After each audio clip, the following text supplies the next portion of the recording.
va se lancer dans l'aventure. Mais voilà que ma caméra fait du flou maintenant. Mais que se passe-t-il? Quelle est cette émission? Alors, si vous avez remarqué, j'ai changé de fond maintenant, c'est tout blanc. J'aime bien, moi, ça bouge dans tous les sens, je trouve ça très dynamique. Tout ça pour dire que l'on va commencer par nos tops, comme toutes les semaines. Et on va commencer par le tien, David, parce que je parle depuis tout à l'heure et je pense que il faut un certain quota de chacune de nos deux voix. Donc ça va être à toi de nous parler de ton film de cette semaine, qui est pas tout jeune d'ailleurs, avec Tom Cruise et qui s'appelle Valkyrie. Dis-nous tout, qu'est-ce que c'est que ce film en tenue hitlérienne? Alors, ce film, Valkyrie, j'avais envie de vous en parler parce que je l'ai acheté en Blu-ray, avec, Comic Eater d'ailleurs, s'ils nous écoutent.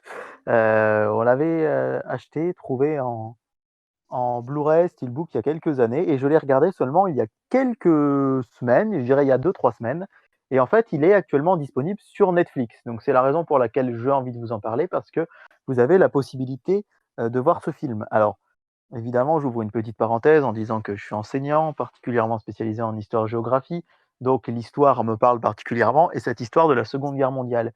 Et c'est ce qui m'a intéressé dans ce film. Alors déjà, commencer par dire que c'est un film de Bryan Singer, un réalisateur qu'on connaît, Pour X-Men? notamment pour la saga X-Men, pour, Usual Suspect, Mhm. pour, Superman Returns également. Bon, c'est Oui. pas son meilleur fait d'armes, hein, puisqu'on va parler DC Comics tout à l'heure et puis aussi pour, Bohemian Rhapsody. D'ailleurs, il y a quelques polémiques autour de Bryan Singer, on va pas s'étaler dessus, mais c'est vrai que c'est un réalisateur, là, moi, j'enlève tout à fait la personne qu'il est pour parler vraiment de son œuvre avec ce film, hein. Bien sûr. Ça ne change rien, à tout ce qu'il a pu faire de bien ou de mal dans sa vie, mais en tout cas, ce film, je l'ai trouvé très réussi et surtout, ce que je trouve très intéressant, c'est qu'il met en avant une histoire vraie, l'histoire du colonel allemand Klaus von Stauffenberg. Alors ça s'entend peut-être, mais j'ai fait espagnol LV2, donc je suis désolé.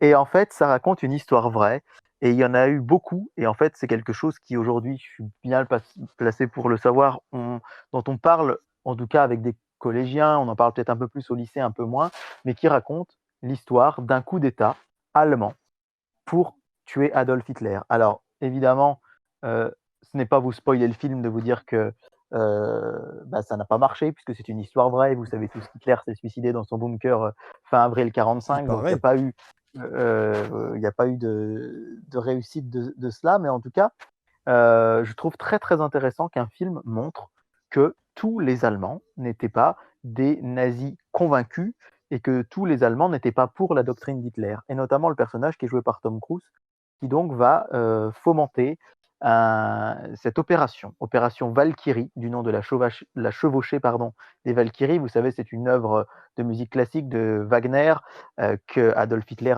adorait. Et en fait, le but, c'est vraiment de mener à bien un plan très complexe pour arriver à tuer Hitler et aussi Himmler et voire éventuellement Goebbels, hein, c'est-à-dire sa garde rapprochée. Et en fait, on va suivre dans ce film avec, en plus, on a vraiment de très bons acteurs puisqu'on a Kenneth Branagh aussi qui joue le général-major, alors c'est-à-dire le chef d'État, pardon, c'est un peu le maréchal, on dirait aujourd'hui chez nous, même si ça n'existe plus vraiment Un en genre de France. Bref, chef de guerre peut-être, un le truc comme ça? ouais, voilà, un général, mais encore plus haut placé qu'un D'accord. général.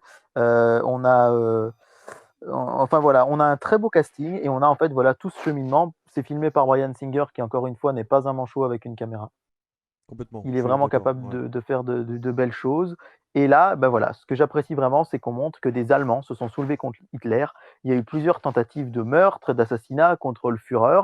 Et là, notamment dans ce film, c'est la plus célèbre parce que effectivement, elle est passée à deux doigts de réussir. Et surtout, ce qui est hyper intéressant de voir dans le film, c'est comment l'état-major allemand, comment il n'y a pas que le personnage de Tom Cruise, hein. En fait, c'est tout un réseau de généraux, de colonels, de commandants de l'armée allemande qui font tout pour que le nazisme cesse, qui ne sont pas du tout convaincus par la propagande nazie et qui veulent absolument qu'Hitler soit arrêté ou tué, parce qu'on sait que c'est difficile dans ce genre de cas d'arriver à arrêter la personne. Bien sûr. Et donc voilà, c'est un film que je trouve vraiment poignant. J'étais pas loin de la petite larme à la fin, alors que de base, je regardais ça un peu sans en être vraiment convaincu.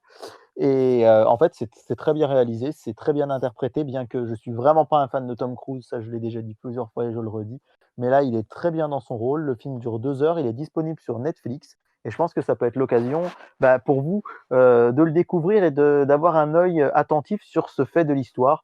Parce qu'il y a eu de la résistance en France et Dieu merci, on a eu des résistants fantastiques. Il y en a eu aussi en Angleterre, évidemment, chez les Alliés, aux États-Unis, mais il ne faut pas oublier qu'en Allemagne aussi, il y avait de belles personnes qui ont essayé de renverser cette horreur qu'était le nazisme. Donc je l'ai vu et le lendemain, j'ai regardé la liste de Schindler. Donc Ah c'était oui, une d'accord. petite thématique T'étais dans Seconde le Guerre thème, ouais. mondiale.